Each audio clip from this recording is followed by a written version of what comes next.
بسم الله الرحمن الرحيم قال الله تعالى أفحسب الذين كفروا أن يتخذوا عبادي من دوني أولياء Maka adakah sengka oleh segala orang kafir itu ดังนั้นมีหรือความเข้าใจผิดความนึกของบรรดาคนกาเฟรนะ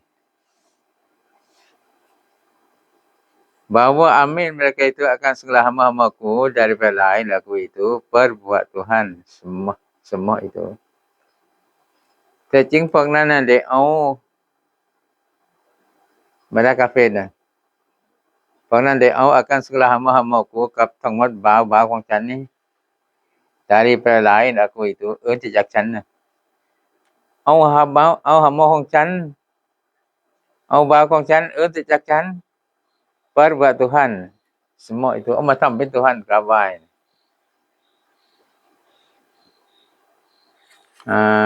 นะ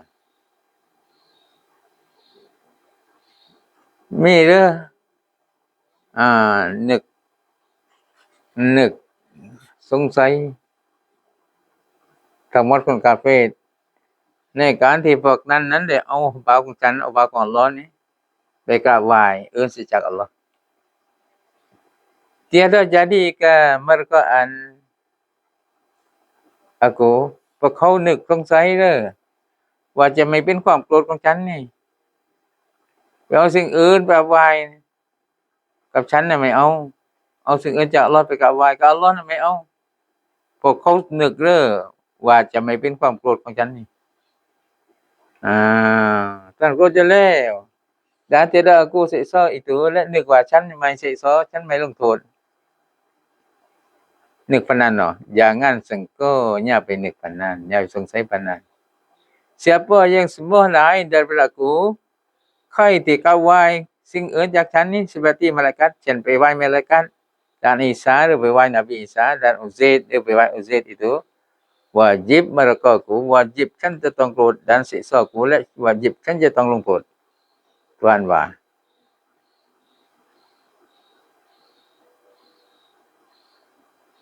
นะ Inna a'tadna jahannama lil kafirina nuzula kerana bahawa kami telah sedia neraka Jahannam bagi segala kafir-kafir itu เพราะว่าแท้จริงเรานี่อัลเลาะห์นี่ telah sedia neraka Jahannam ได้เตรียมนรก Jahannam bagi segala kafir-kafir itu hai แก่ทั้งหมด kafir-kafir นั้น tempat duduk เป็นที่อยู่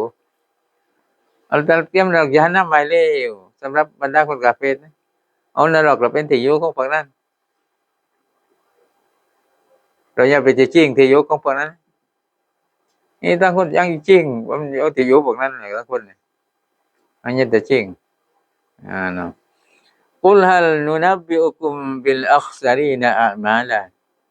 kata olehmu ya Muhammad jajung kerate Muhammad adakah kami hendak khabar akan kamu nah มีหรือเราต้องการจะบอกให้กับพวกเจ้า dengan segala orang yang dapat kerugian โดยทั้งหมดคนที่ว่าได้รับความขาดทุน segala amalan itu ทั้งหมดอามัยนะอัลเลาะห์ตะอาลาใช้นบีว่า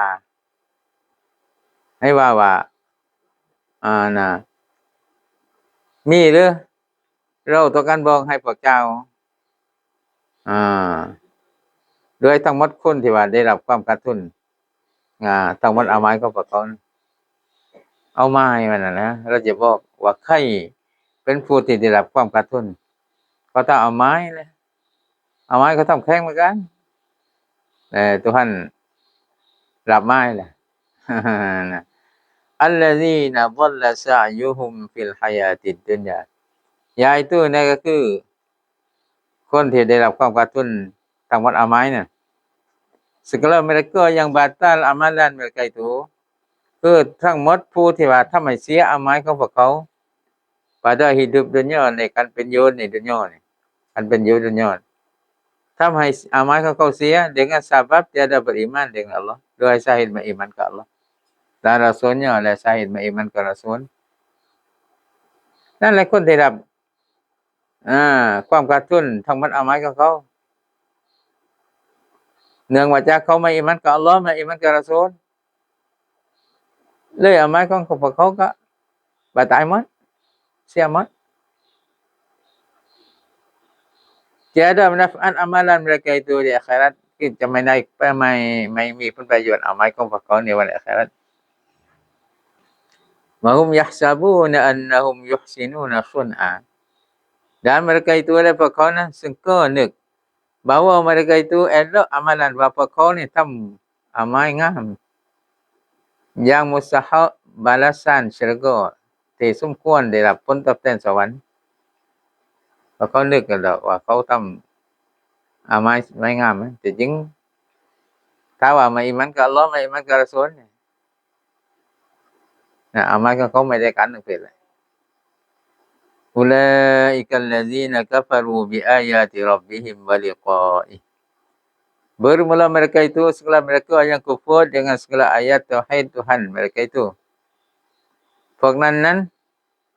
พวกที่อามัลของเขานั้นไม่ได้การนะไม่ได้ผลประโยชน์ Segala mereka yang kufur ทั้งหมดพวกที่กุฟรพวกที่ปฏิเสธ dengan segala ayat tauhid ด้วยทั้งหมดอายะห์เตาฮีด Tuhan mereka itu อายะห์ที่ชี้แนะถึงความเป็นหนึ่งของ Tuhan เพราะเขาปฏิเสธพวกนั้นที่อามัลของเขาไม่ได้กัน Nailah ayat tauhid Tuhan daripada Quran จาก Quran dan lainnya mereka เอิ้นจาก Quran พอมาแรงถึงแล้ว Tuhan นึงเขาปฏิเสธเลยก็ไม่ยอมรับเพราะ Tuhan มากล่ะปอบอะไรวายปอบอะไรวายปอบพวกวายปกติก่อนตอนมาใหญ่ตอนมาใหญ่ติก่อนพวกเขาวายติก่อนพอดีวายหมดจะอะไร Dan yang kufur dengan pertemuan hari kiamat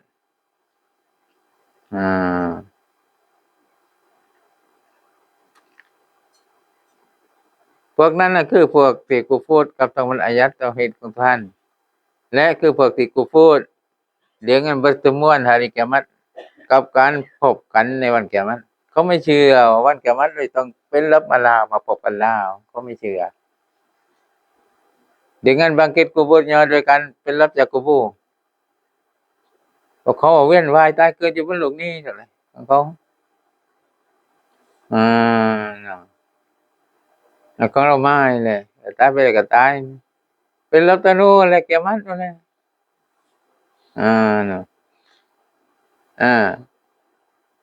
คือจะต้องได้พบในวันกิยามะฮ์ด้านให้ทราบเลยก็ต้องมีการคิดบุญคิดบาปdan balasan pahala เลยก็ตอบแทนผลบุญ dan siksa ตอบแทนโทษตอบแทนการทำบาปfahabitat a'maluhum maka batal segala amalan mereka itu เลยบาตายเสียทั้งหมดอามัลของพวกนั้น sebab kufur mereka itu สาเหตุเพราะเขาปฏิเสธเพราะเขาไม่เชื่อ fala nuqimu lahum yaumal qiyamati wazna maka tidak kami diri bagi mereka itu hari kiamat itu ดังนั้นเราจะไม่ยืนให้กับพวกนั้นในวันกิยามะฮ์นั้นไม่ยืนอะไรติmbangไม่ยืนตาชั่งได้ล่ะอย่างนี้ orang yang mati kafir tidak hisab คือคนที่ตายกาเฟรนั้น Tuhan ไม่hisab dan tidak timbang เลยกับ Tuhan ไม่ชั่งของนั้นไม่ต้องhisabไม่ต้องชั่งทำไมไม่hisabทำไมไม่ชั่งทำไมไม่คิดทำไมไม่ชั่งKerana tidak amalan bagi mereka itu เพราะว่าเขาไม่มีอามัล hanya terus ke neraka แท้จริงไม่ต้องชั่งแหละคันนรกเลยไม่ใช่ไม่ต้องชั่งนกไม่ต้องชั่งไม่เลยไม่ต้องชั่งไม่ก็ว่าคันนรกเลยไม่ได้เรียกมาชั่งไม่ได้มาชั่งเพราะไม่มีอามัล Zalika jazaa'uhum jahannam Bermula demikian itu balasan mereka itu neraka jahanam คือสิ่งเดียวนี้คือผลตอบแทนของพวกเขาคือนรกญะฮันนัม bima kafaru wattakhadhu ayati wa rusuli huzwa. Dengan sebab kufur mereka itu dia syahid pakau kufur dan amin mereka itu akan ayat Quran ku dan pakau ได้เอาอายะกุรอานของฉันนี้dan rasulku rasul aku และได้เอารอซูลของฉันบัดว่าอัลเลาะห์เอามาทำตะละขนองนั้นอายะของ Tuhan หรือว่ารอซูลของ Tuhan คำพูดของรอซูลเขาเอามาละขนองนั้นไม่เชื่อประมาณนี้อัลเลาะห์ตะอาลากล่าวว่าอินนัลลซีนาอามานูวะอะมิลุศศอลิฮาตกานัตละฮุมจันนาตุลฟิรดาอุสนุซุลาbahwa segala mereka yang beriman dan jingทั้งหมดคนที่มีความศรัทธา dan beramal akan amalan yang saleh-saleh และทำอามัยก็อามัยที่ saleh อามัยที่ดีอามัยwajib อามัย sunat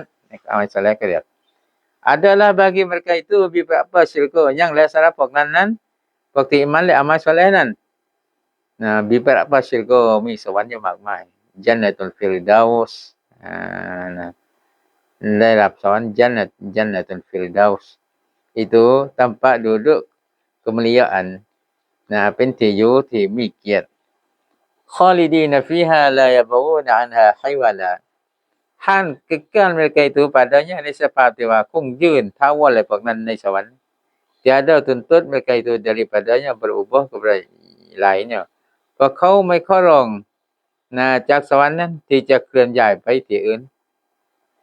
ไม่ใช่ออกจากสวรรค์ใส่เกี่ยวนรกมั้งให้ Tuhan ก็เท่ากันเอาไว้แล้วมาเลยไม่ใช่สิไปนี่ قل لو كان البحر مدادا لكلمات ربي لنفد البحر قبل أن تنفد كلمات ربي kata olehmu ya Muhammad จงกล่าวเถิด Hey Muhammad jika ada ayat laut itu dakwat bagi surat ถ้าหากว่ายังและน้ำทะเลนั้นเป็นน้ำมึกเพื่อเอามาเขียน segala kalimah Tuhanku ทั้งหมดคำ Tuhan ของฉันเอาน้ำทะเลเป็นน้ำมึกเอามาเขียนคำTuhan ของฉัน dan hikmatnya และจะเขียนด้วยhikmat ของ Tuhan dan ajaibnya และของแปลกๆที่ Tuhan สร้างมาsaya habis kering laut dulu daripada habis segala kalimah Tuhanku แน่นอนหมดแห้งเลยแห้งหมดทะเลนะแห้งหมดก่อนจากที่จะหมดทั้งหมดคำTuhanของฉัน walau jina bimislihi manada dan jika kami datang dengan sepama laut itu dakwat sekalipun และถ้าหากว่าเรานำมาด้วยเสมือนกับทะเลนั้นและก็เหมือนกับอะไรล่ะน้ำมึกเอาทะเลอื่นมาให้ได้เหมือนกับทะเลที่เขียนนั้นทำเป็นน้ำมึกสกาลิปนสักที่ก็ตามแสดงว่า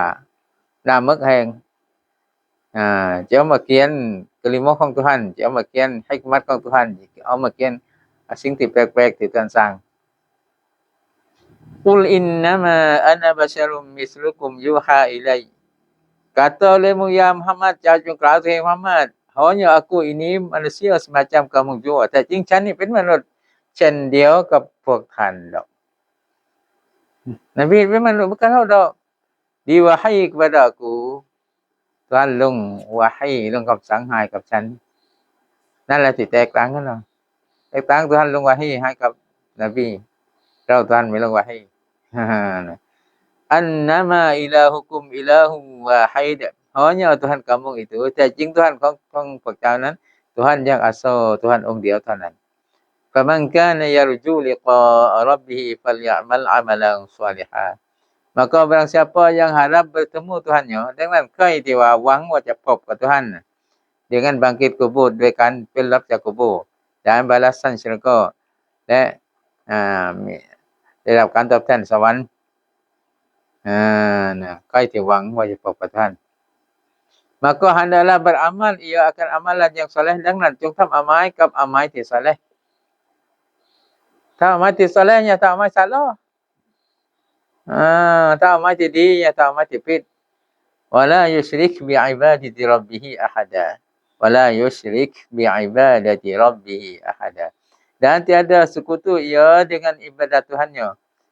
และไม่หุ้นส่วนด้วยการอิบาดัตกับ Tuhan นั้น akan seorang lain daripadanya คนอื่นเลยเสียจากตัวหันอย่าไปหุ้นกับคนหนึ่งคนใดจากตัวหันถึงงั้นบ่ว่าริยะปะละอิบาดะฮ์ไปหุ้นที่ว่าไปทำอิบาดะห์ด้วยความริยะนั่นคือเราหุ้นเลยเหมือนกันไปทำอิบาดะห์ด้วยแสดงอยากแสดงให้เพิ่นก็เห็นว่ากูนี่ขยันนะว่ากูนี่เก่งว่ากูน่ะนะไม่เคยขาดไปทำเรื่องเดียวนี่เพื่อให้เขาเห็นอันนั้นก็เรียกว่าไปหุ้นกับสิ่งอื่นแหละอิบาดะห์ไปหุ้นกับสิ่งอื่นหุ้นกับอะไรล่ะหุ้นก็ให้เขาย่อกันนะซูเราะห์มารยามมักกียะห์วัลลอฮุอะลัม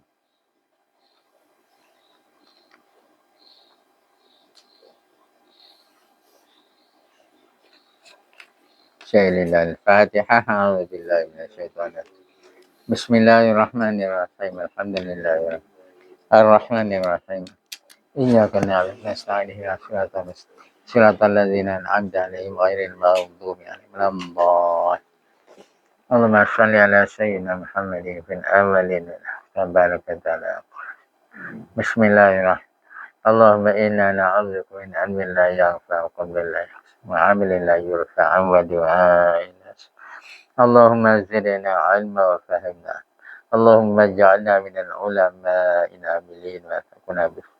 وصلى الله على سيدنا محمد وعلى آله وصحبه